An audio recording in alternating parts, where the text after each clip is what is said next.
कविता प्रिय पुरुष से निजको भावती शेफाली फूलटीए आउ मते भावती रंगीन फूल से कहती मु काले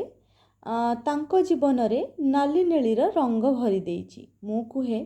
तमे शेफाली हेलो केमिति कुह तो से मुरुकी हसी कहती अलोड़ा मनीष आउ शेफाली फूल कौन एका नुह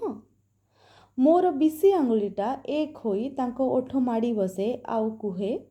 अलोड़ा नाई मो तमे मोर पाहांती सखाळर भास्कर हाँ तमे शांति तमे सुख तमे मो आलोक से कहती आउ हाँ आउ तमे परा मो कलम मो भक्ति मो श्रद्धा आउ मो प्रीति हाँ एबे मने पड़िला तमे मोर बंचिबार कारण। वर्तमान जे तमे जानी ना रंगीन फूल है मु आउ नाही वर्तमान मु पद्म फूलर आकार नहीं सारी एई रंगीन फूल को पद्म फूलर आकार देइथिबा तमे परा मो देवताटी बुझिल तो से कहिले हाँ बोधे एबे मते लागुची मु आउ अलोड़ा मनीष होई नाही मु एबे तम भास्कर ही।